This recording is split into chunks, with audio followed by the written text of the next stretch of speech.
up at the table. Okay, and the Sergeant meeting's Bates. live. The adult table. We're live. Live.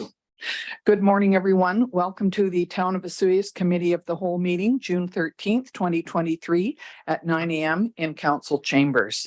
And we are welcoming our CAO, Rod Risling, on the screen this morning as he's at a meeting in Nanaimo.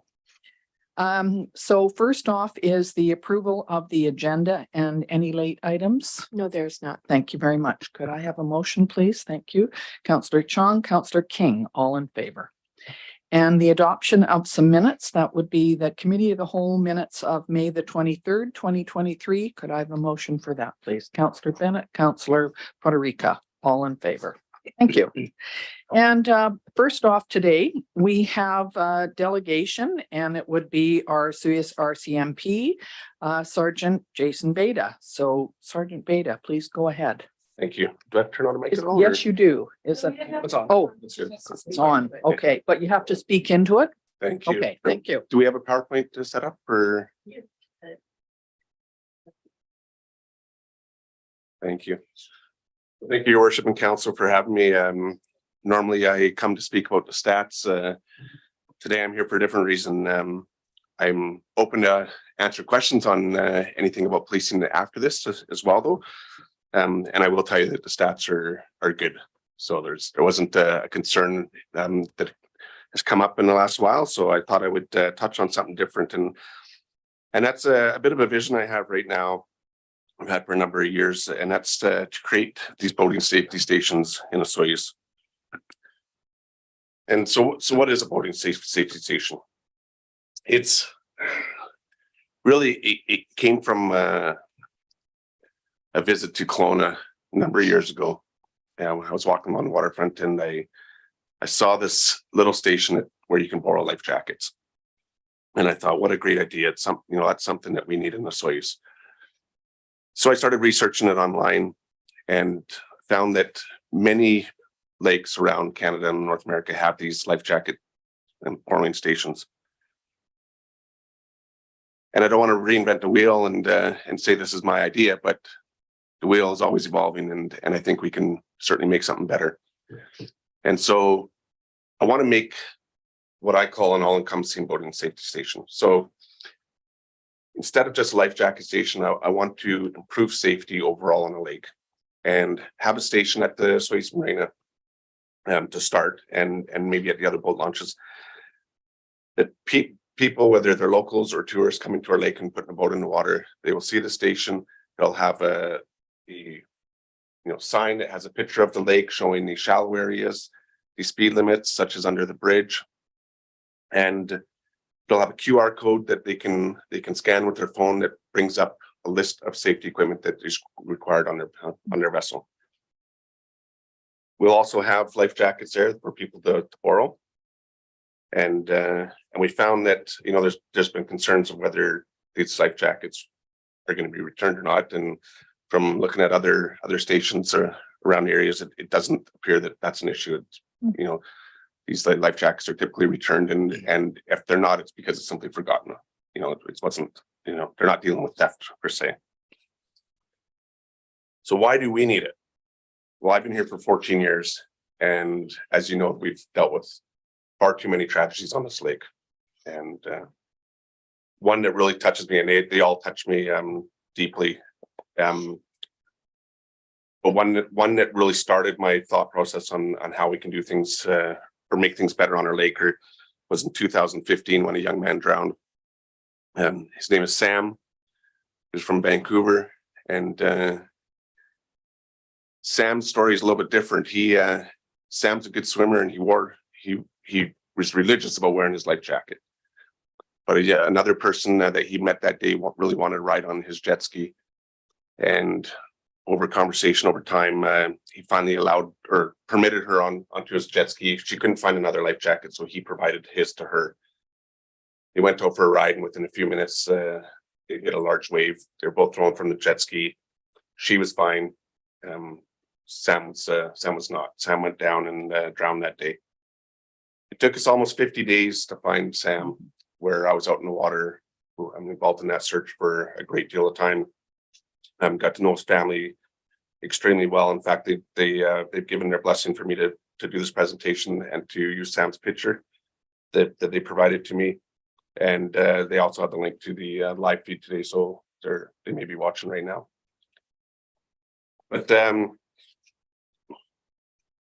finding Sam wasn't easy. So, you know, Darcy and P, we couldn't find him right away. And that was a particularly busy year. So our dive team had to, although they searched for him, they had to go on to other missing persons cases. So I brought up a couple from the United States, Gene and Sandy Ralston, who are from Idaho. Gene and Sandy have been recovering missing persons in the water for a number of years. The first one was in 1983, and to date they've have over 100 recoveries all over North America.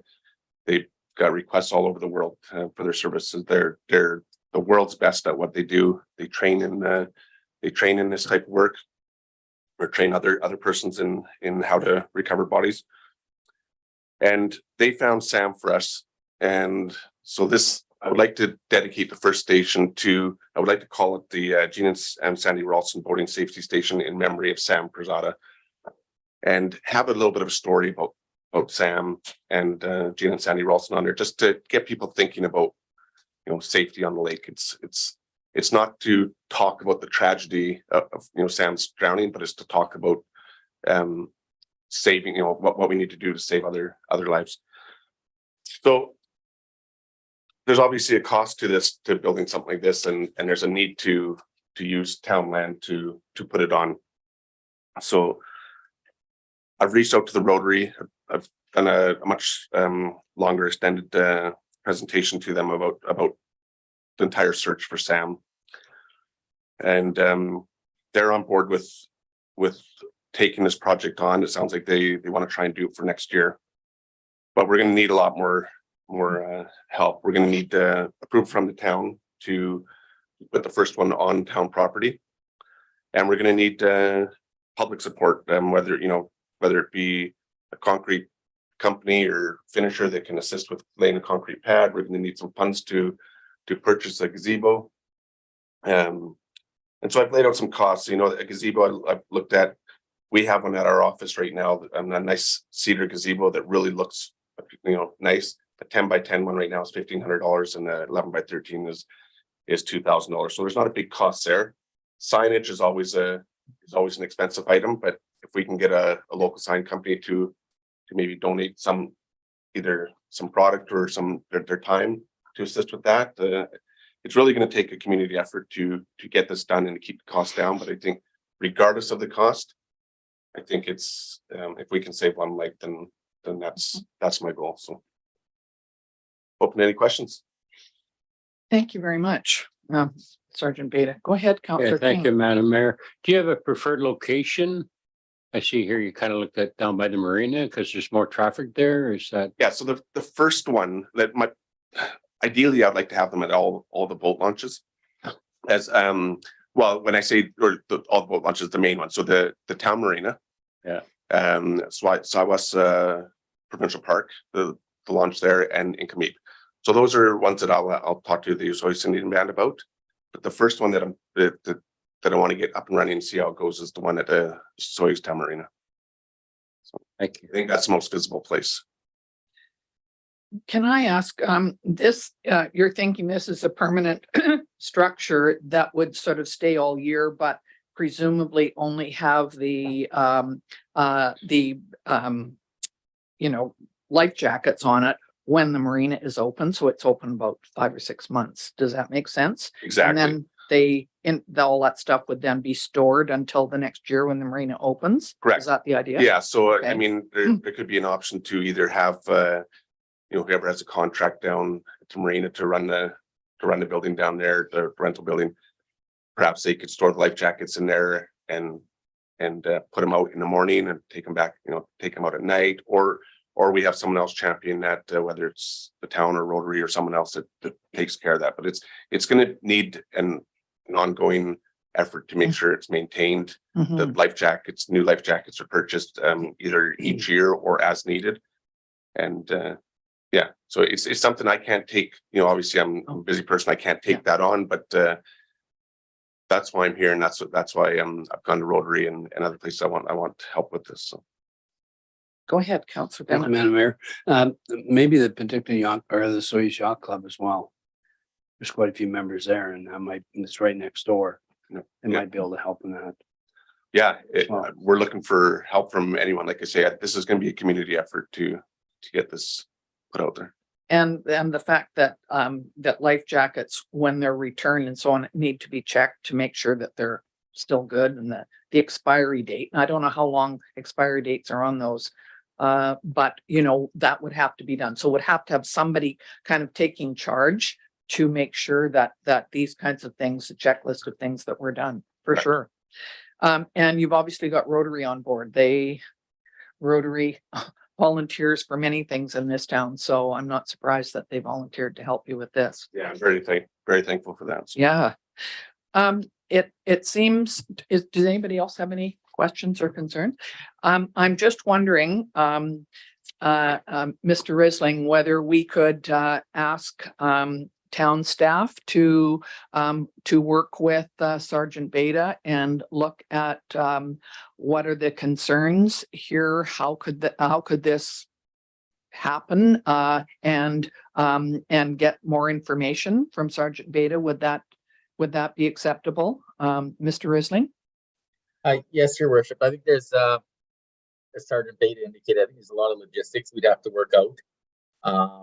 But you know, I can touch base with Sergeant Beta after this meeting and you know, get the ball rolling if that's and bring back some report to council as far as maybe some potential options. Sure. So what we can do that, and you know, maybe there's some grant opportunities as well that we can maybe tie into regarding safety and water. So that might help out as well. But I don't think you know, this is going to take some time. I'm Yes. pretty certain it is not going to occur for this summer season. No, you suggested that we would hope to have it up and running if possible in a year.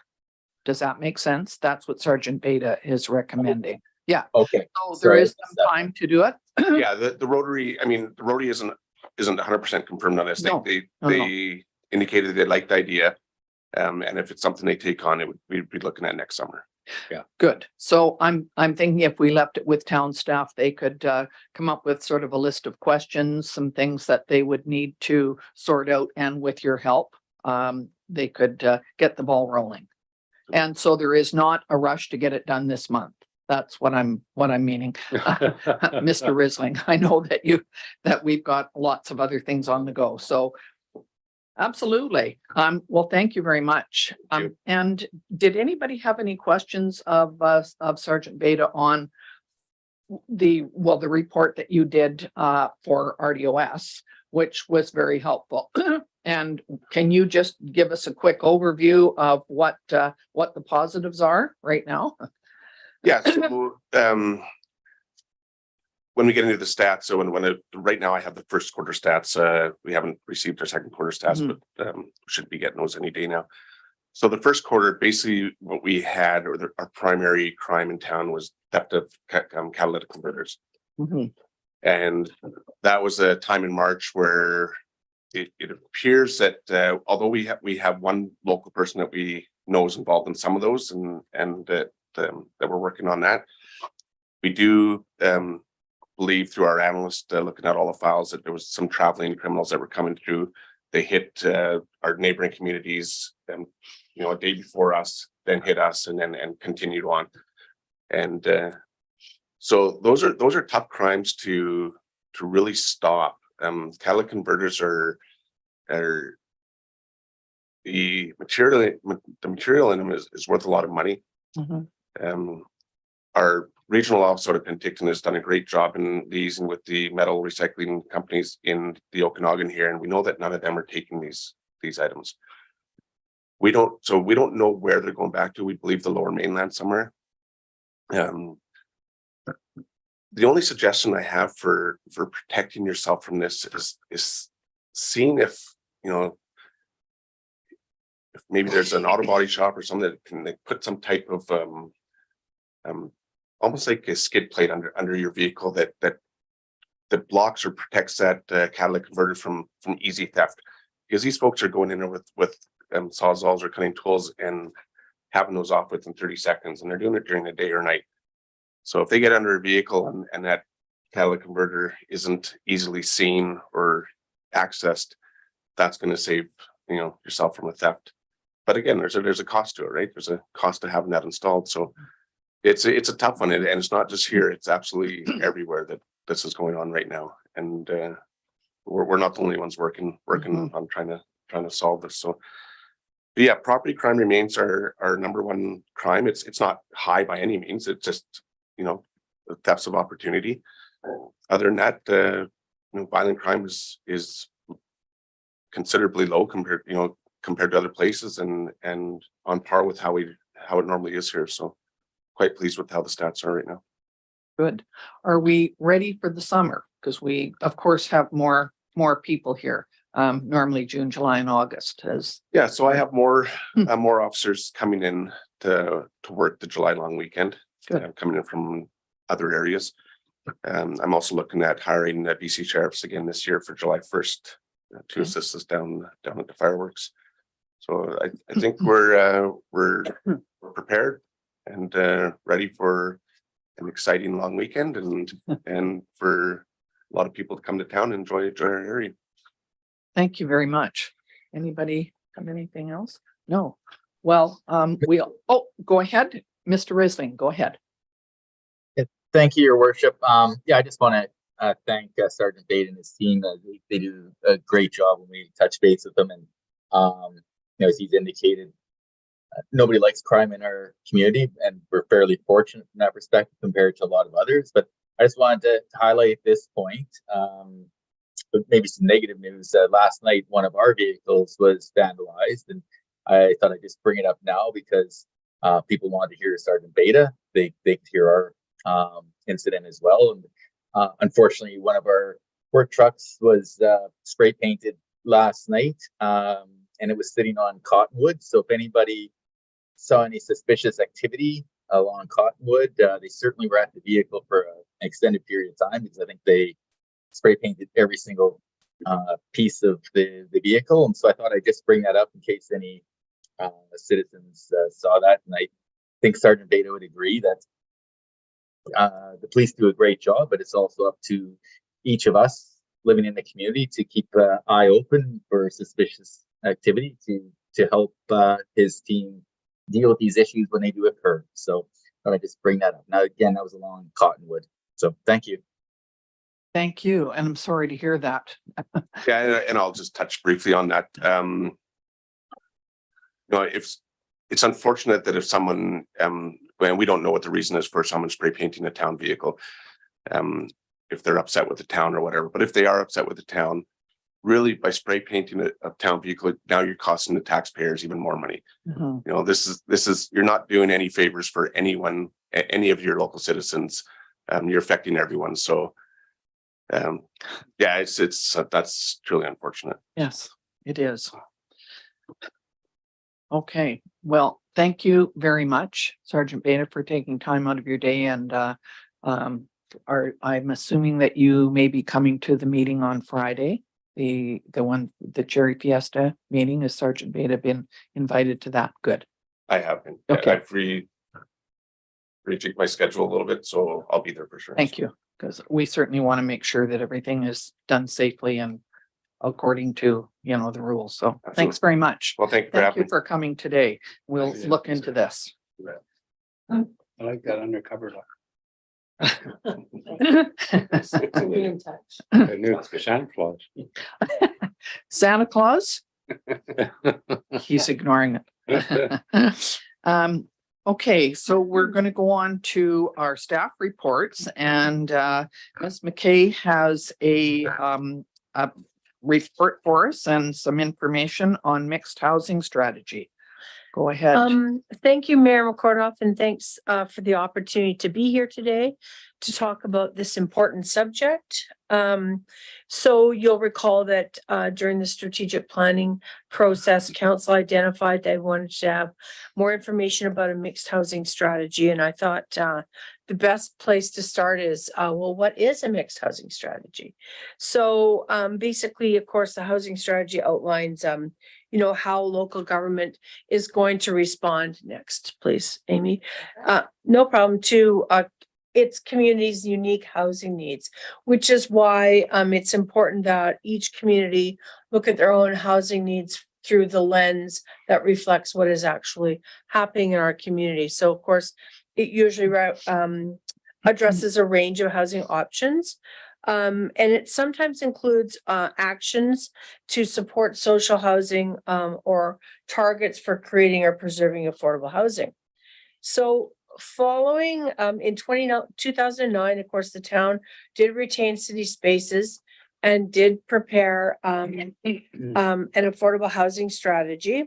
And that set out sort of a multi-pronged approach, which, if you would, to look at housing in the community. And of course, it was prepared through extensive consultation and an analysis of all the relevant housing and income stats for our particular area. So the strategy, of course, included a number of actions, which is typical in a strategy. And those actions included the use of, reduced taxation, and of course, the town-owned lands, which were the Richter property, which of course is now home to the Meadowlark Plan area. So the policy went on to identify, so I should say in 2010, the affordable housing policy, which was adopted by council, looked at 4 key areas. That was moderate income working households, short stay workers, low income and special needs housing, and elderly seniors on fixed incomes.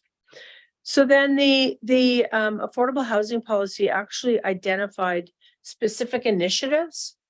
And just so you know, this is just a sampling of the initiatives. And of course, the full policy is there for anyone to have a look at. And some of the policies within the plan that we're currently working on, of course, is things like the Meadowlark Plan area. And as you know, we're now at the point where phase 2 is getting ready for sale as those homes have completed. And I'll be coming to council at the next meeting with an updated policy that more accurately reflects what is happening in the market, and specific, of course, to phases 2 and 3. And then the idea would be to go back and have maybe another conversation with the Agricultural Land Commission to look at perhaps different types of housing options that might be in the subsequent phases at Meadowlark to more accurately reflect what we need in our specific community.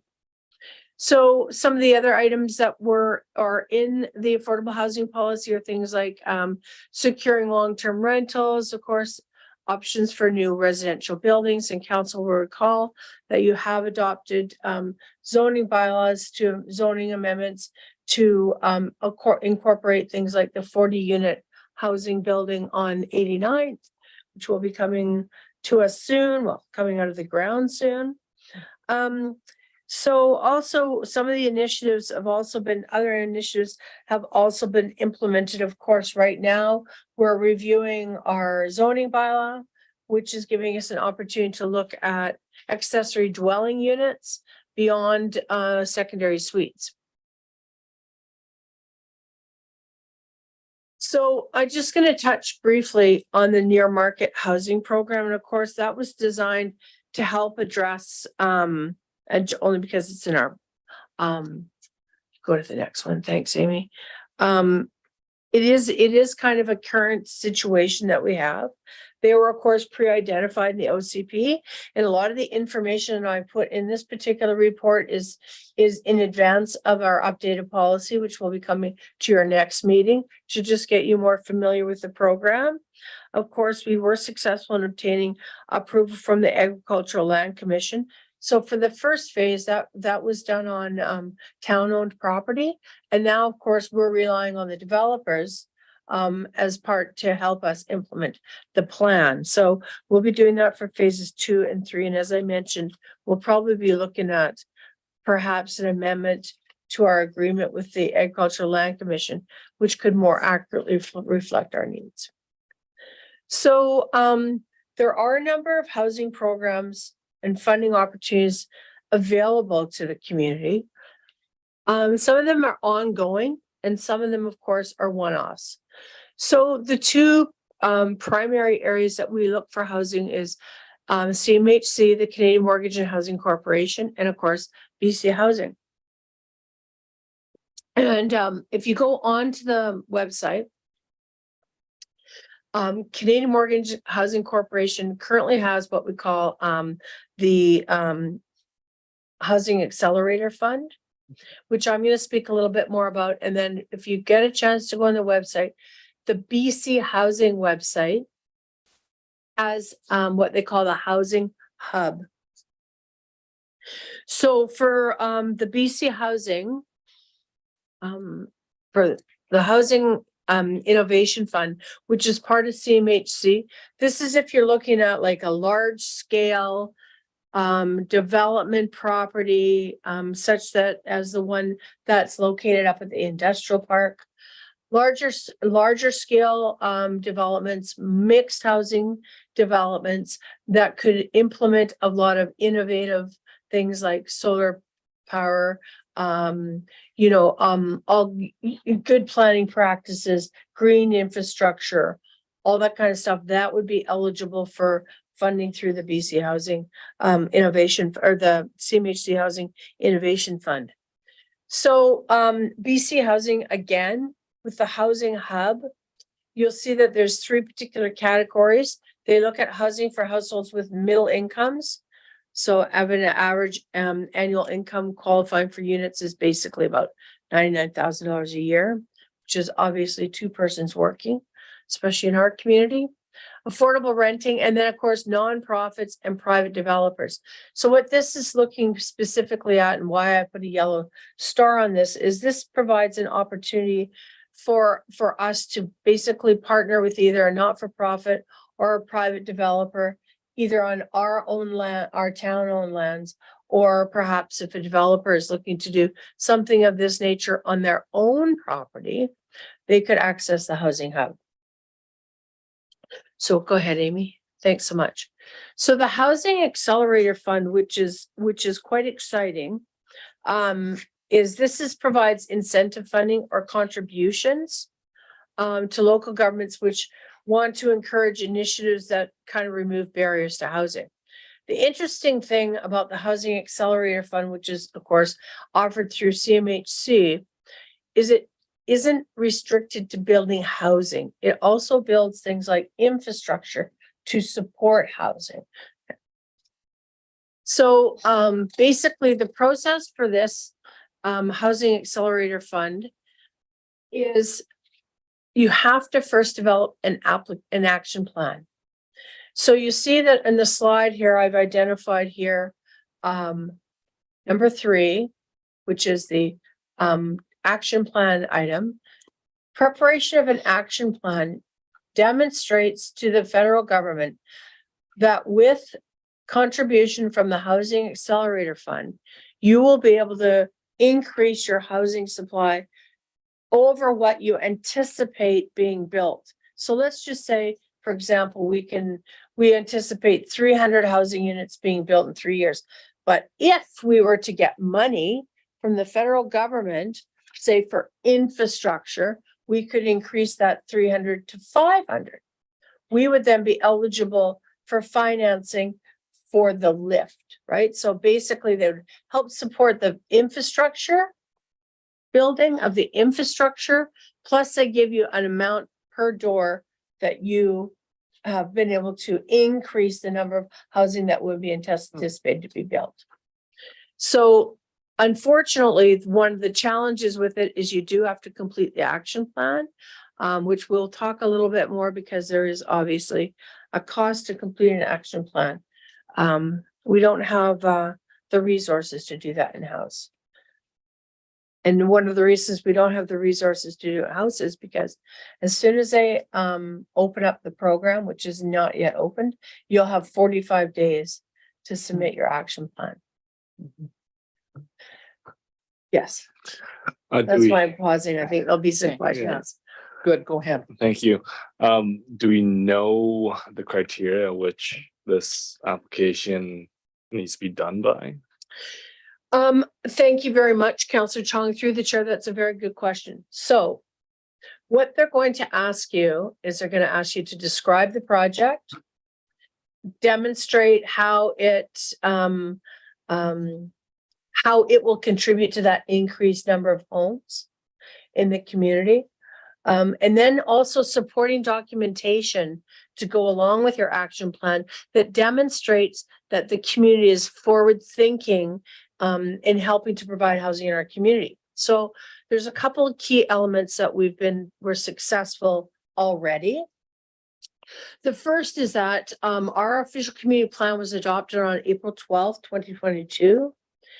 And this idea for this action plan coming and these opportunities through the federal government came into effect on April 7th, 2022.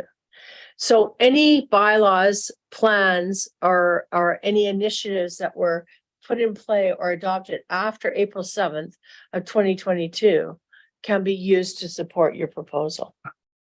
So in our case, that's our OCP. That's the fact that we're currently doing an update to our zoning bylaw. So that would count as well.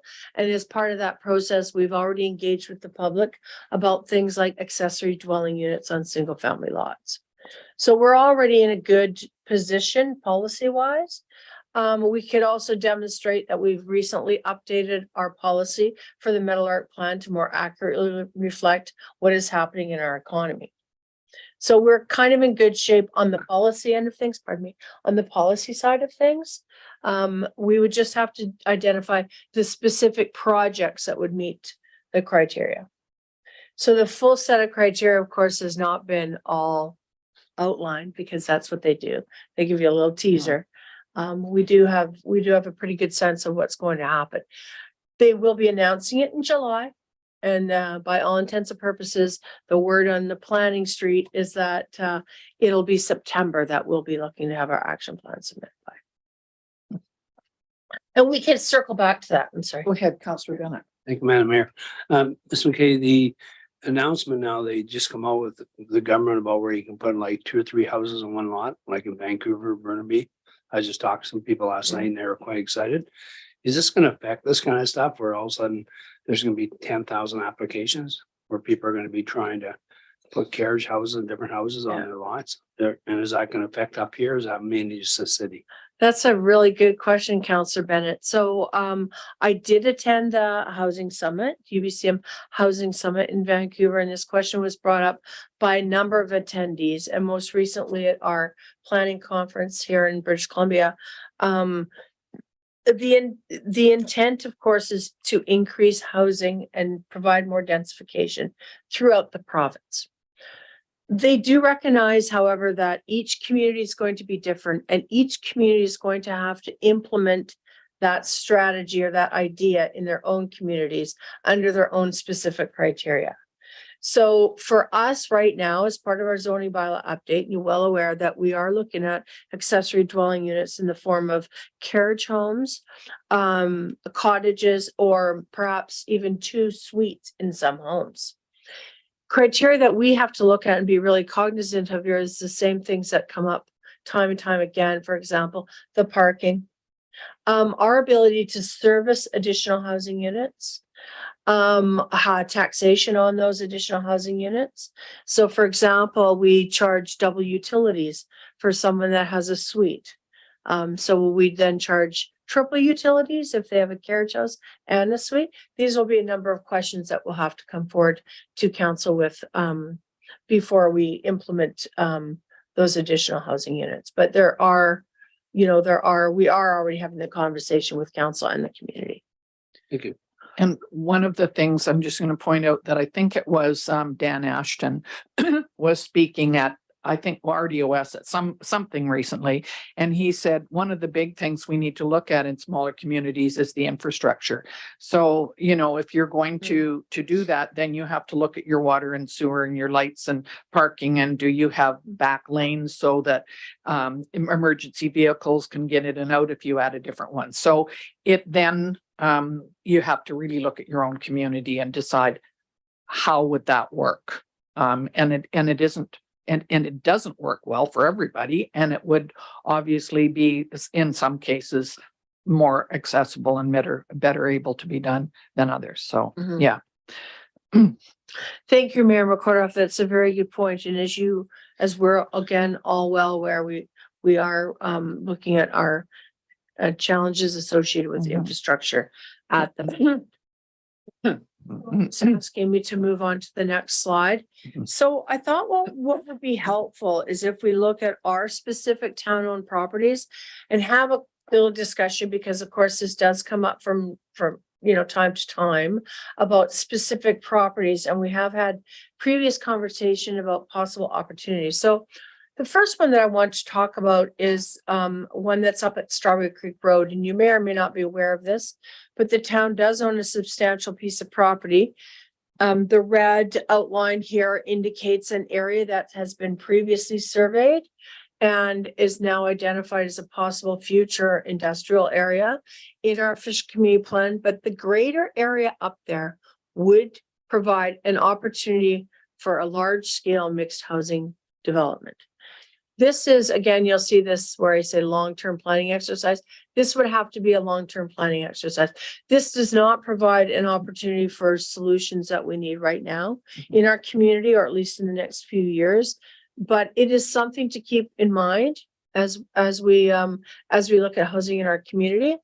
So the questions basically, that I would suggest we consider are things like, is there a longer term vision for possibly a mixed housing project here? Is this something that we should just put on the back burner for the moment?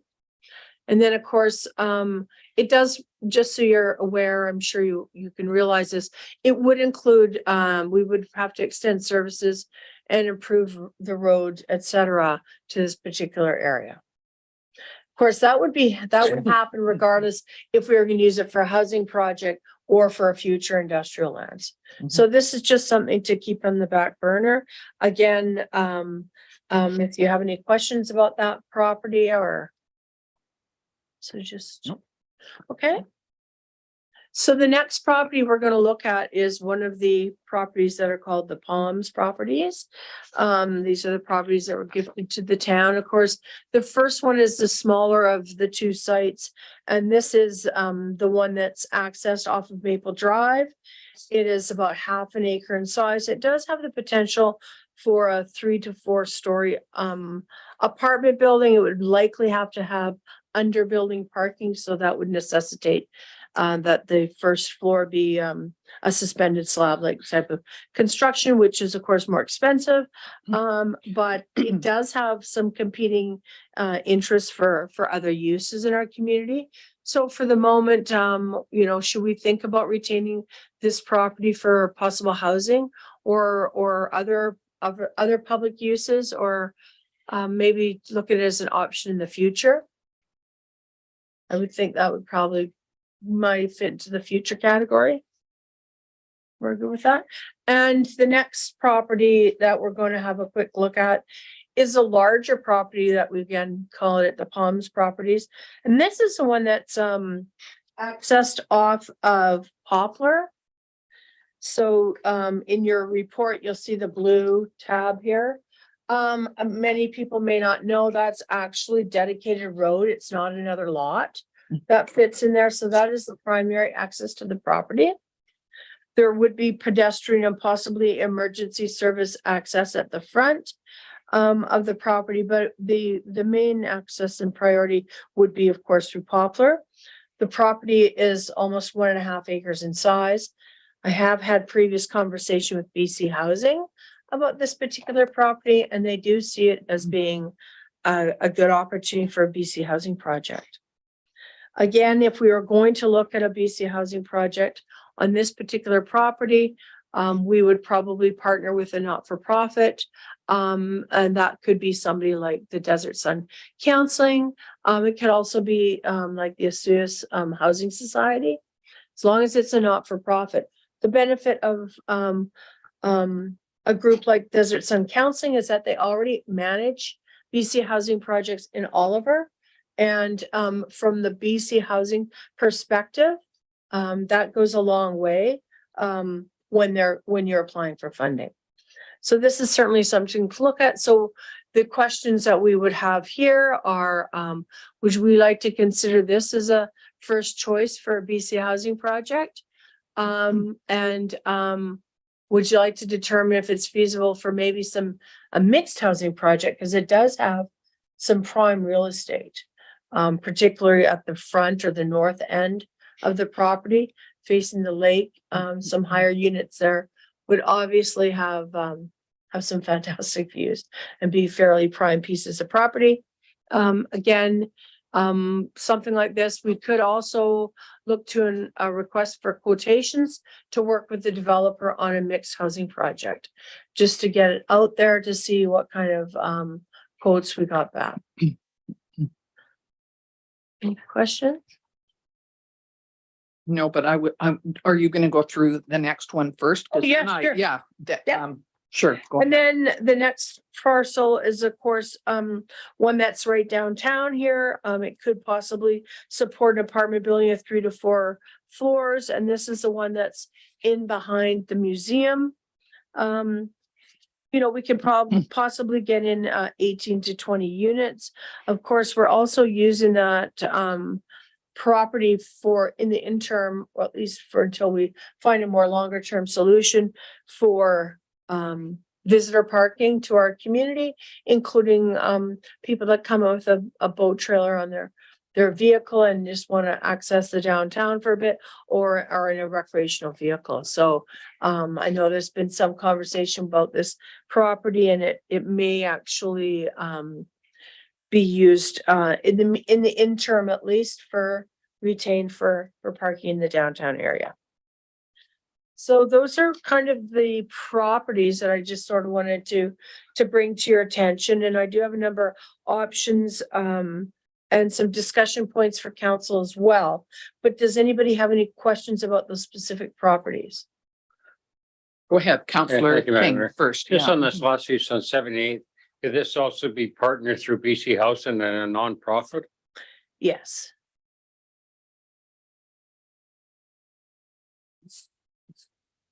So, did you have? Yeah, that's No, thank you. Okay.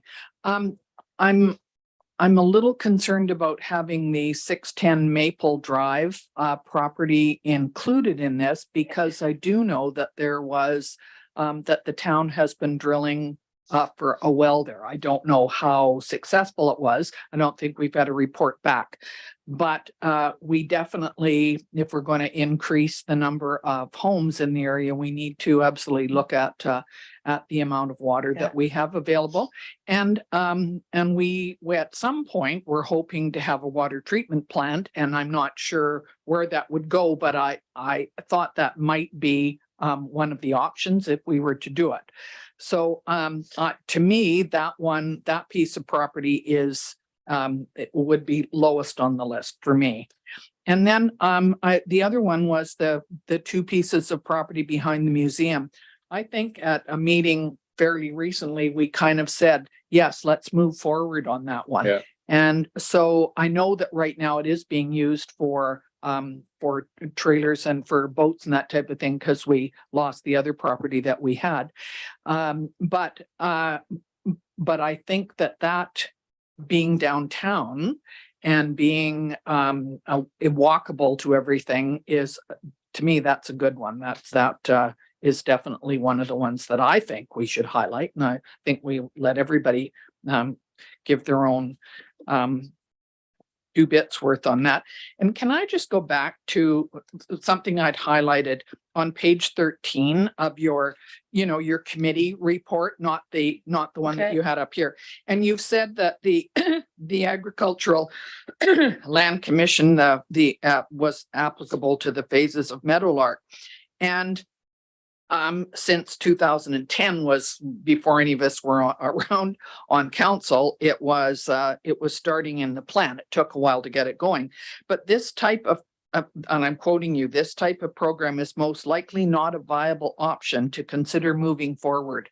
Can you explain, because you've just been on Global Yes. explaining what a great program this is. Could you explain what that means? Thank you, Mayor Thank you. Recordoff. Absolutely. So I think it is a great program. It is fantastic that my predecessor and previous council managed to come to an agreement with the Agricultural Land Commission.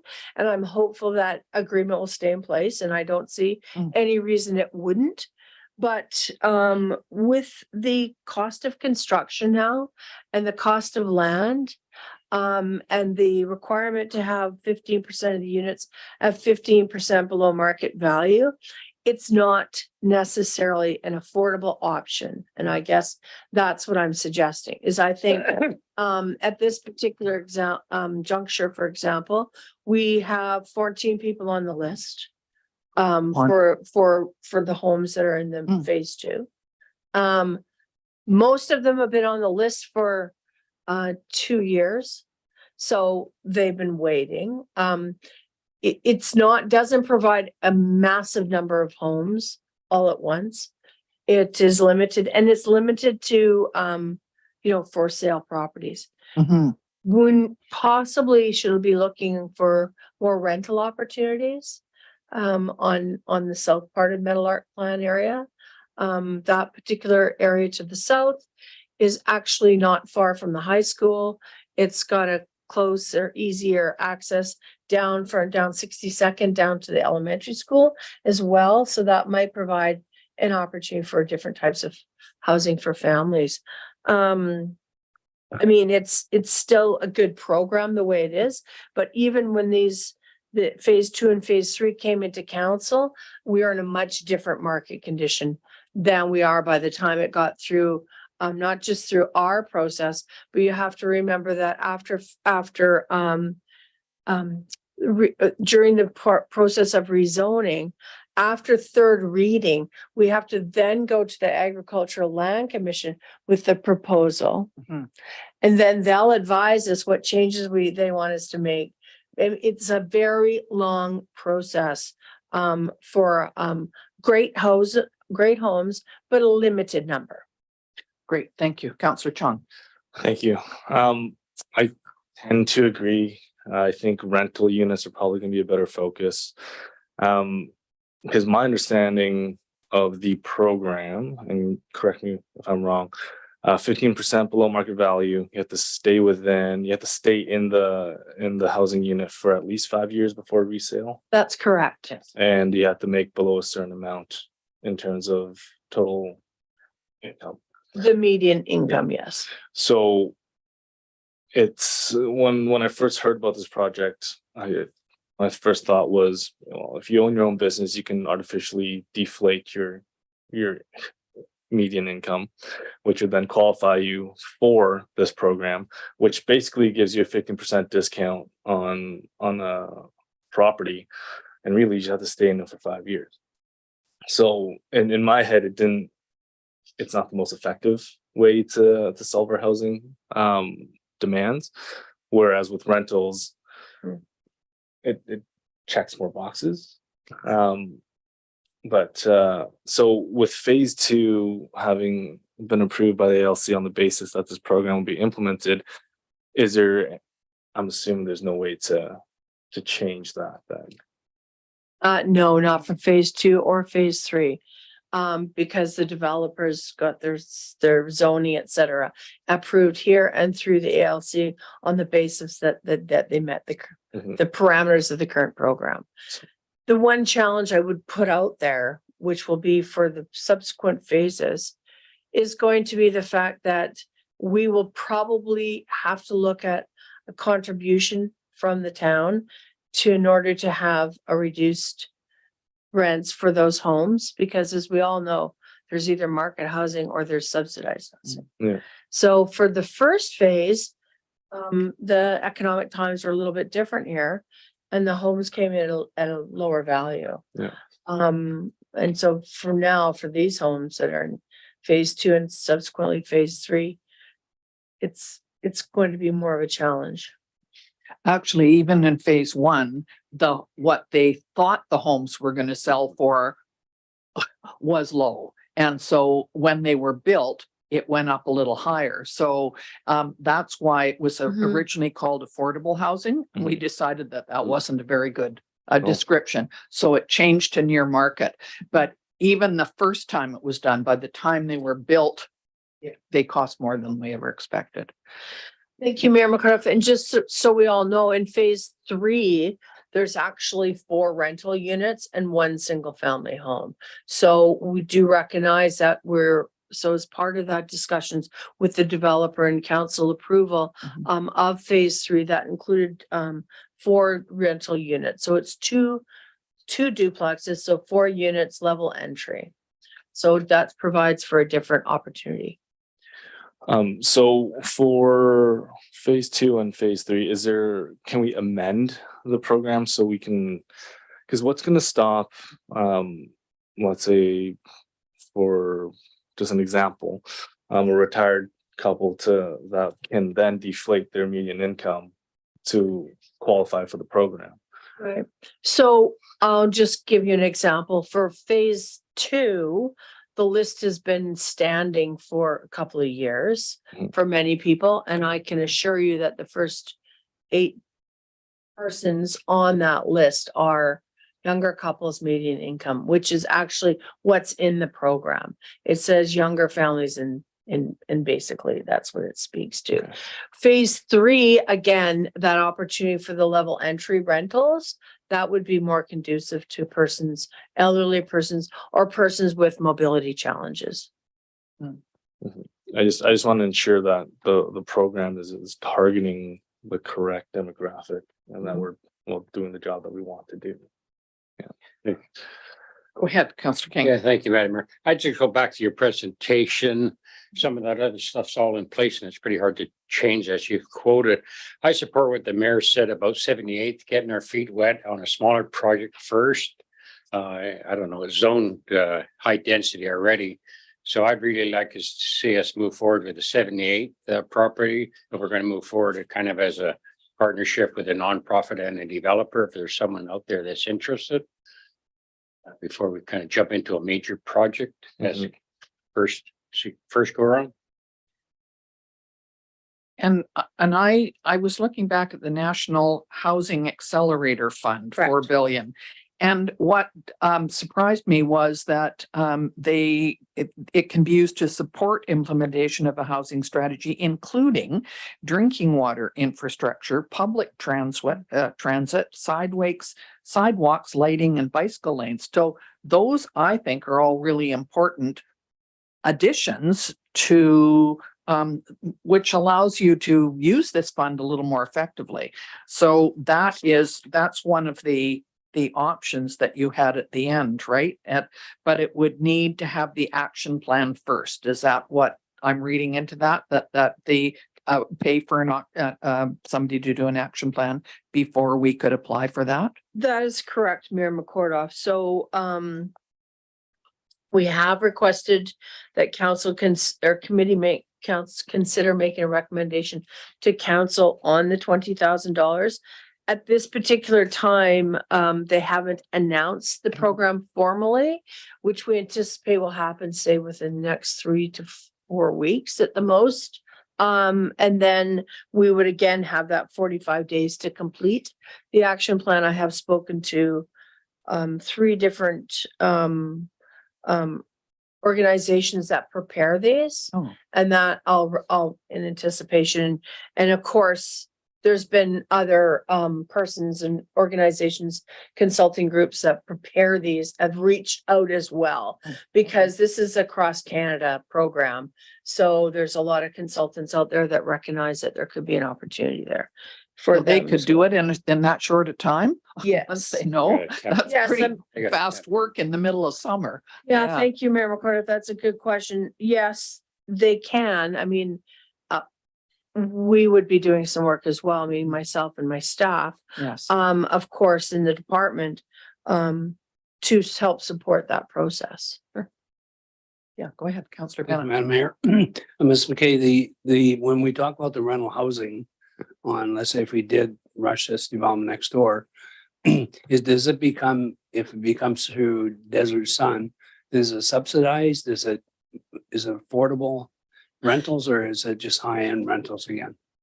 Thank you, Councillor Bennett, through the chair. So the whole process of these and this particular projects, because they would be considered subsidized, because the town would be providing the land and BC Housing and or UBCM, another financing tool, would be used for the construction purposes, and it would be managed by a nonprofit. They would be affordable housing units. They would not be market. Yeah, perfect. So, you had another Oh, question? yes, on that? So Yeah. do you need like a motion to move forward with the 20,000 application or move that application forward when it arises? Or this is just for information? Through the chair. So the options, I'll just run through them and maybe we can have a quick look at them. So options are, number one, that the committee recommend to council that administration follow up with BC Housing to discuss options for housing development on town-owned property. And then, of course, I've identified some properties and you could fill in the blanks. So for example, you could say the property at 10 Poplar Court, which is the Palms property. And then number two is that the committee recommends to council that the affordable housing policy be updated and presented to council for consideration. So that affordable housing policy will be updated. That's what that means. It would not be done for the next council meeting. For the next council meeting, we'll do the near market housing policy. So that will apply to the properties at Metal Art phases 2 and 3. And then subsequently that the committee recommends to council that administration follow up with CMHC and prepare the action plan for submission through the Housing Accelerator Fund. And that's where we're looking for the $20,000 contribution we'd still have to go out and look for the right group to help us with that. And then number 5, that the committee accept this particular report as information only and make no specific recommendations. So that's another option for council to consider. Go ahead, Councillor Chong. With the first option, can we rewrite it to just include 8703 and 8705 78th Avenue? Yeah. If that's the case, then I'd like to move that option 1 with just 8703 and 8705 78th. Is there a seconder That's for okay. that? Okay. So we would remove the Poplar Court and Strawberry Creek out of that motion. Yep. Yeah. Yeah, the motion would read, moved by Councillor Chung, seconded by Councillor Poderica, that the committee recommend to council that administration follow up with BC Housing to discuss options for housing development on 8703 and 8705 78th Avenue. Anybody have anything more to add on that? Yes, Sorry, I did you just have a something, sir? question. That would move that forward, but do we still have to have another motion for the 20,000 or is that kind of, Yes, that would be. That would be that's- option 4. okay? Okay, no, I just, okay, They're two separate funds. yep, that's right. Projects, ideas. Okay, So this is we're voting on this motion first, all in favor. Good, thank you. Now, is there another motion? yeah, I'll move number 4. So go ahead, Mr. Risling. Sorry, just thinking, we may have error in reports, maybe just getting clarification. Yeah, the address that we're talking about is 8703 and 8705. Is that correct? I'm just looking at the report and it's 8708 and 8703 78th Ave. So I'm assuming it is 8703 and 8705. That is the correct address of the property. Yeah. Can I just, Yeah, you're right. Make a It's re- different from can at I- the top. can I Can you? make a suggestion? Sure. Thank you, Mayor Makotov. Thank you, CEO Risling. Can you just change the possible motion to the town-owned properties on 78th Avenue? Yeah, Because they're different at the top than the bottom. So Yeah. But We've already made a motion. Yeah, we've already made the So I motion. And I think the motion is correct because according to the map, it's 8709, 8707. So it makes sense that it would be 8703 and 8705. Yeah, they're both on the same Yeah. side of the street. It's gotta be We'll one just number. confirm the addresses and put it in the motion. Yeah. Thank you. Okay. So that'll work. You just confirm the addresses. Okay. Thank you, Director Hilson. I believe you're correct. Yeah. That looks right too. Thank you. Booth number 4. So, and is there a seconder for that? Okay, I'm looking at number 3 and number 4, and what it says in number 4 is that we do a financial plan amendment. And to me, that's a little more than we had just talked about. Can I ask Mr. Risling, do you see the difference between 3 and 4? And do you think, I mean, a financial plan amendment is a little difficult to do right now, or is it? Mr. Risling? Your worship, we have a few other amendments coming forward. So we typically do financial amendments a few times during the year. Because there's various items that are over budget or under budget. So having that direction basically provides Ms. McKay with the opportunity to proceed with doing the housing study, and we'll come forward as a financial amendment here in a month or two to deal with a couple other small items that we need to adjust. So maybe just, again, that $20,000 would provide us with the opportunity to do that housing report that we just don't have the resources to do. I mean, it is even possible that we could find the money in other areas. We still have some funding in the, I think it's the economic development area, but we just wanted to make council aware that that funding is not budgeted for. And if you want us to proceed, need some type of a green light to do so. And would we have the time to come back and do this at a budget in time to apply for it by, we have to have it done likely by September.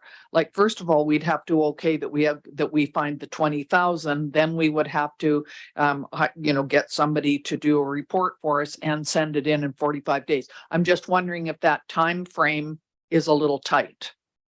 So a good question, Your Worship. From what my understanding of the legislation in BC is that as long as so we're letting council know that we're moving in this direction, and there is money within the budget currently. So as long as we're not over budget, we're okay. But there is some risk because we're coming forward later and adjusting some of these numbers. So we're kind of getting pre-approval to move funds around, and then we'll come forward later and say this is what the budget is going to look like. So we're not crossing the line because we have funding in other places, but we're going to make it all black and white later on. Does that make sense? Yep, that's So fine. No, I agree. I just wanted to check on that because as usual on these things, you have to have it done like yesterday. So, okay. That's true. Thank you very much. So it has been moved and seconded that we go with option number 4, right? Yep. Is everybody okay with that? So we'll call the question. All in favor? Thank you. That was unanimous, both of those. Okay, is there anything else? No, thank you, Mayor McCarthy. I was just going to suggest to you that the department will be looking at updating the affordable housing policy. So we don't really necessarily need a recommendation or motion on that particular item number 2, but just so that you're aware that we will be looking at that because things have changed since it was first brought So forward. can I ask, the paper in Penticton phoned me about the affordable housing, near market housing. And I talked to them and then you were on Global. Have we had other communities or other people phone? Because when they asked me about it, I said, phone Gina. So I'm wondering if you've had other people interested in looking at this. Thank you. Yes, Mayor McCorduff, we have had a couple additions to the list. Okay. And a couple communities have asked us a little bit more about the program. And more interested in our agreement with the Agricultural Land Commission Mhm. and how we managed to get that agreement. And again, that wasn't my doing. That came before me, so that was, I don't know what magic that was. Before But any of us, that because was, that was 14 years ago. Yeah, that was quite a feat. Yes. And again, we don't want to rock the boat too far Mhm. because the lands will be released, but we'll just have to hopefully massage the plan a little bit Okay. for the subsequent phases. Thank you. Thank you. All right, so we don't have anything else on the agenda this morning. So could Counselor King, I'll go Counselor terminate. Chong, I'm gonna terminate the meeting. okay, and it's vice terminated over here, so we're all set. Terminated. All in favor. Thank you, everybody. See you.